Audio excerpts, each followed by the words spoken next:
Hello warriors, in today's video we are going to be talking about law in self-defense, because even in a situation when you were the hero and you saved the princess, it doesn't mean that you will not end up in prison. So watch this video so you can definitely, even after the attack, not end up in jail. Stay till the end.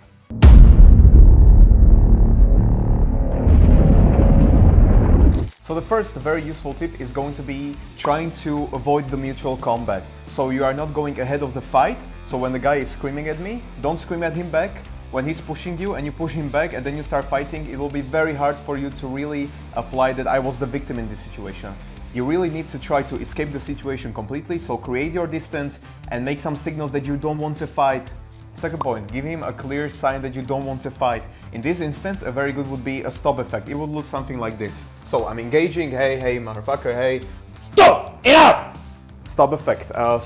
Definitely in this situation you can see who is the victim and who is trying to completely escape the situation, because he warned me, stop, that's enough. And then if he would beat me, it will be very easy from the law standpoint and moral standpoint as well, that you were only defending yourself and you didn't engage in a fight. While using the stop effect, you have to really take into consideration how we are actually going to look while doing the stop effect. So we are not going to be standing like a fighter who wants to fight, but you're actually going to look like a victim in this situation. So hands are forward, you don't want to fight, you're creating your distance. Then you really need to make a good expression on your face that one more step and he's getting it. You are really warning him. And the last one would be the scream. You really need to scream at him enough for him to stop. It says that about 50% of the attackers stop after the stop effect if done correctly. But if he crosses the line that you set for him, stop, that's enough, and he crosses it, and you hit him, and you make him bleed to the brain, or maybe he falls on concrete. Moral standpoint, I tried to back away from the fight, and I couldn't, because he still was attacking me. And even if someone was recording you, they will see he was creating the distance. He shouted at him, stop, but he still fought. So even in law, he's going to be completely fine. And it doesn't even have to be phone that was recording. Some normal cameras. If they're going to see all of this, you are clearly going to be the victim in this situation. We are talking, of course, about Czech laws, so we are definitely not saying that in every single state you need to be the victim and try to escape of the situation. But even if the law wouldn't be the same in your country, it will always be very helpful that you will do all of these things. Morally and in law, you'll always be in a better position than it would be a mutual fight. Point number 3 is to defend reasonably. You have the right to defend yourself, but it needs to be accordingly to the situation. So we are talking about, if he's only screaming at me and I take out my gun and shoot him, definitely there wasn't reasonable self-defense. But if we are talking in a stake of, okay, so he's trying to kill me with a knife, he has a gun on him, he's trying to beat me, then if he wants to take my life, I can take his life and do whatever I need to defend myself.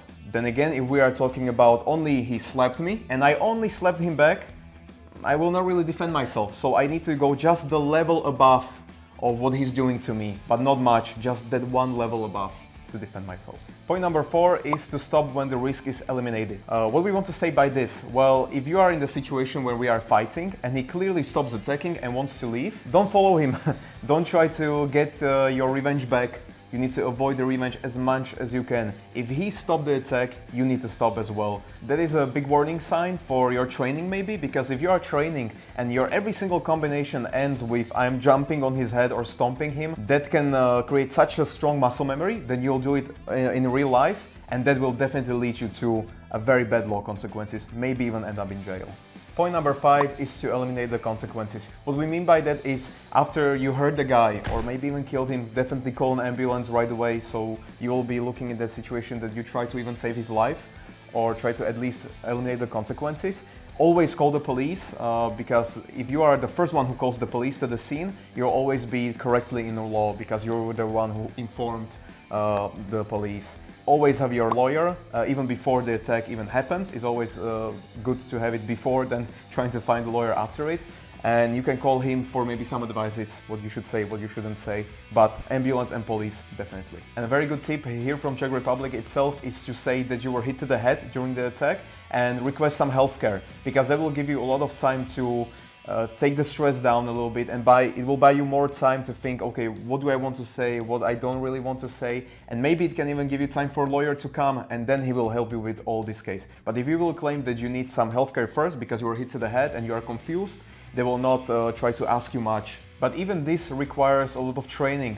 What we mean is, how should I talk to police after the initial attack? what I should say, what I shouldn't say. Very good tip would be if you have in your training some scenarios, some model situations like we do, it's very good point for you to train even what I should do before the fight, how to avoid it, how to win the fight, but even what to do after the fight.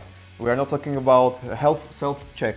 We are talking about what should I say to police, because you are the hero of this situation, so don't just dump it because you will go to jail after it. If the laws in your country are completely different and you feel like we haven't really connected with you in this case, at least take this video with some grain of salt of information, because it will definitely give you some tips for what should I do before the fight, how I can put myself really into a position of victim, and what should I train in my training. Even if only this video would give you those information, even that is very, very helpful. Definitely let us know in the comments, did this video gave you anything and some new information? Is it correct in your state as well? Let us know maybe some of your experiences when it comes to law and self-defense. Was it how we are saying, or was it completely different? Definitely let us know, but write country so we know how to differentiate later. And definitely share this video with as much people as you can, because you don't want your friend to end up in jail for half of his life because he was trying to save someone or was defending himself, just because he didn't understand the law correctly. So share with as many people as you can. That's why we are here. We want to save lives, not even in the battle, but even after it, so we don't end up in the prison, because none of us want that.